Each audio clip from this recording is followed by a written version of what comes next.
Caleb, you mentioned after the game, you thought it was the best pressing game you guys had. What in particular about the pressing really helped in establishing and generating more of an attack in this game?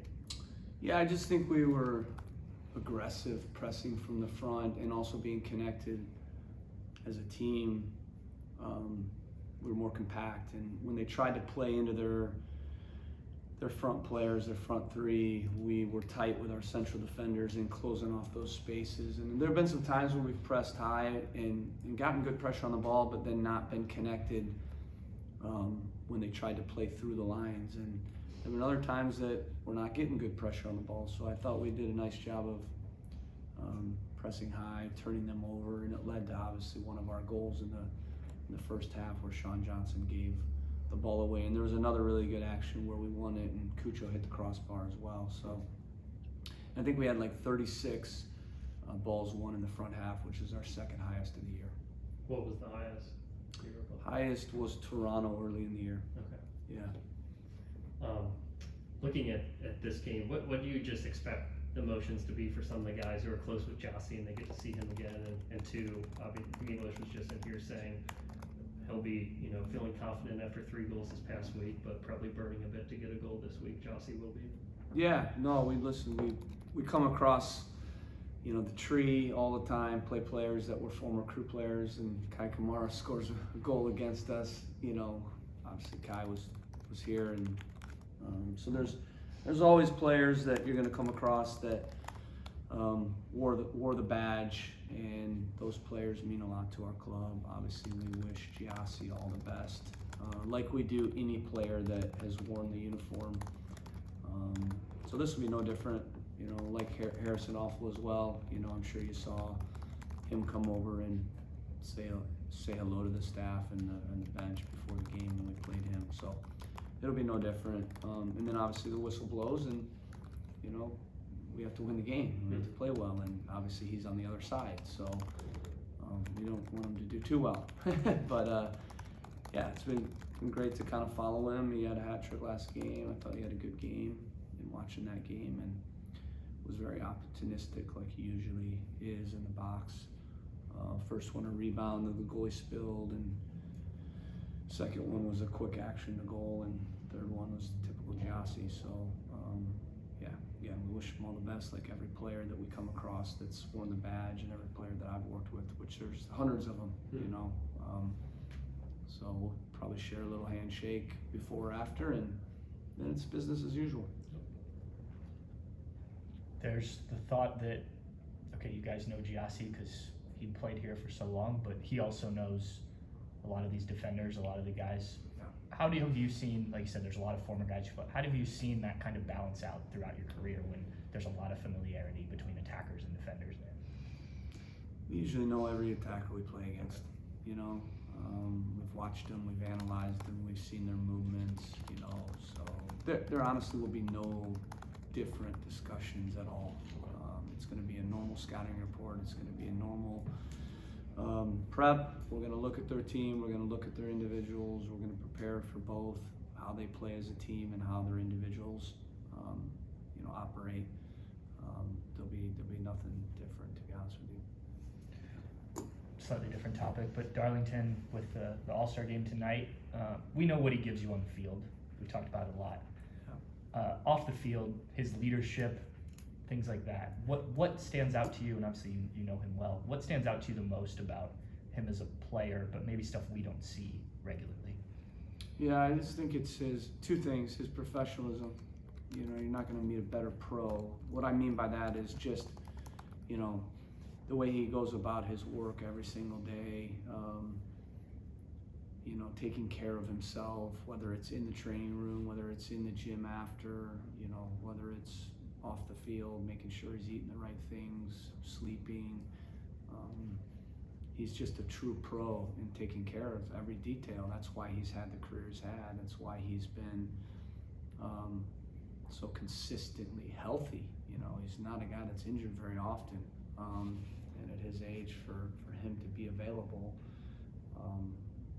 most every season and most every game in every season says a lot about his professionalism. The second thing is just his character. he's not only a good pro and how he takes care of himself, but he's just a good person. He's a good teammate. He's very humble, and he's a good human being. I mean, that's as simple as I can say it. We like to have good human beings in this club, and he's certainly one of the best. He's a competitor, but he does it in a quiet way. He's a leader, but he does it in a quiet way. He's confident, but he does it in a humble way. He's just the epitome of a good pro and a good person. Obviously, you guys have won championships together, but how much does he play into your success as a coach? You've coached him multiple times now, and it's always gone well. A lot. I mean, I would attribute my success to the players always. I'm only as good as the players, and we don't win anything without the players performing. And I look at my role as a servant to the players. I'm a servant leader, and I'm here to serve the players and to help them achieve their goals and to help them individually and collectively do the things that they want to do. Really, I'm a very driven person, but ultimately, I'm serving their goals and their aspirations. And it's important that within any team that there's internal accountability and ownership taken by the players. We're definitely in the business of coach-led teams, but for me it's better when it's player-driven, coach-led, player-driven, and that's kind of my philosophy to coaching. So yeah, it's never about me, to be honest with you.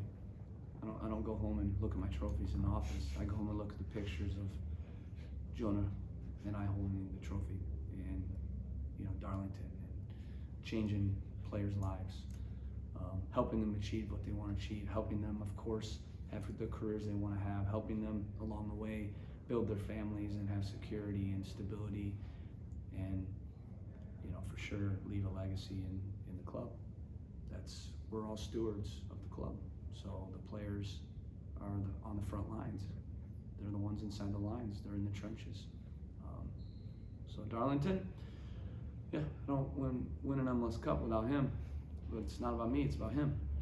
He won 3 MLS Cups, and I happen to play a small role in that. It's been a while since you guys have gone to Colorado, I think 2019. I know you went to Salt Lake earlier, but altitude-wise, how do you handle that with the guys? I know there's different theories on managing that. What's your guys' approach? Yeah, well, you can't adapt to the altitude unless you're there a week in advance, unless we're putting a hyperbaric, altitude chambers over our beds, and which we're not going to do. So obviously, being in the Western Conference with Portland for 5 years, we played Colorado and RSL in altitude all the time. And one of the things I learned is that it's really not that big a deal. You can make it a big deal by talking about it all the time and acting like it's going to be this crazy thing that we have to manage, and it's really not. And I think you saw in RSL it was not a big deal. Ball flies a little differently.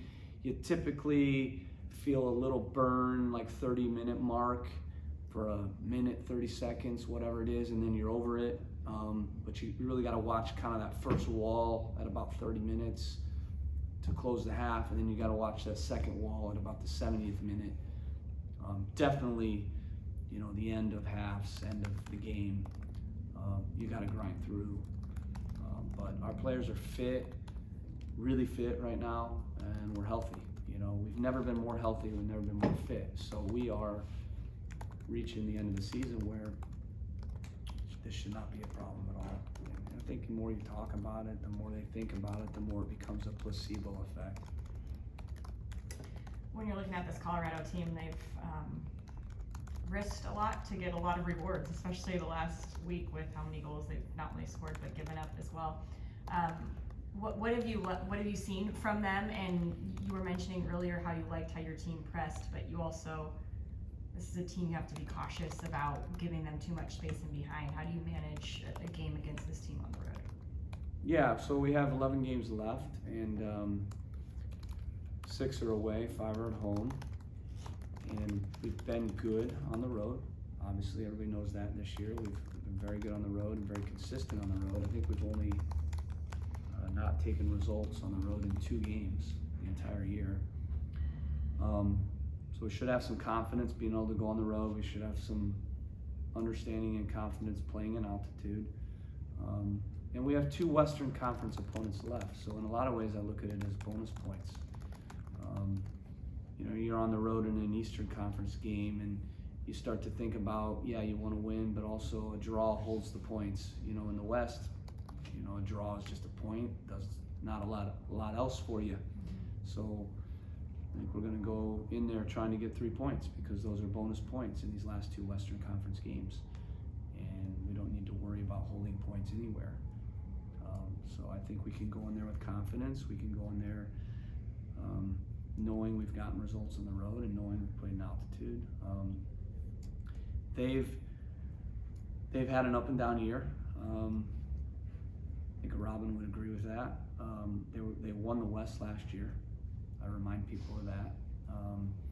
So there you go, right? You see MLS teams that this is what happens, you know, and what I've seen the last 2 games is they've kind of thrown caution in the wind.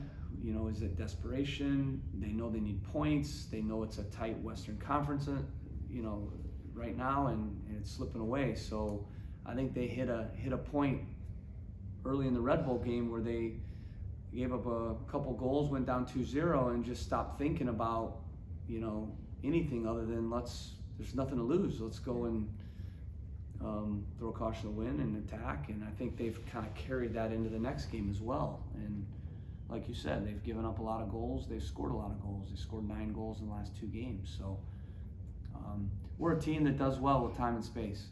So if we're in an open game, I like our chances. We've got good attackers. You know, we're good in transition. We can keep the ball.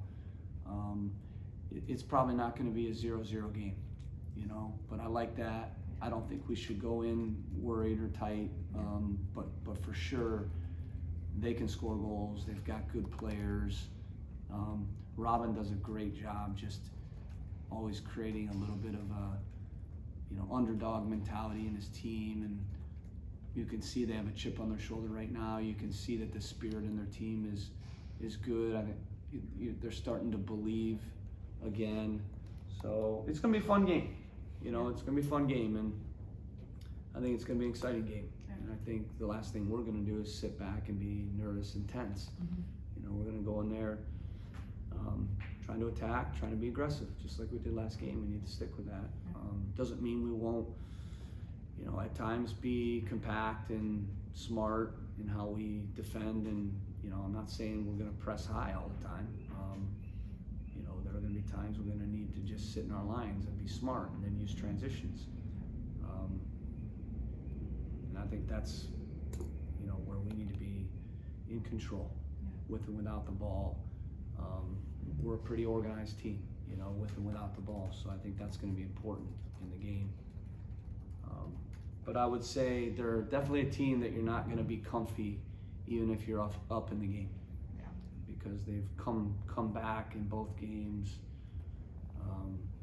from behind and 2 goals down Red Bull. So I think they were down 2-0 and then 3-1. So, you know, I think they're definitely a different animal, you know, and we'll be prepared for what we're going to see for sure.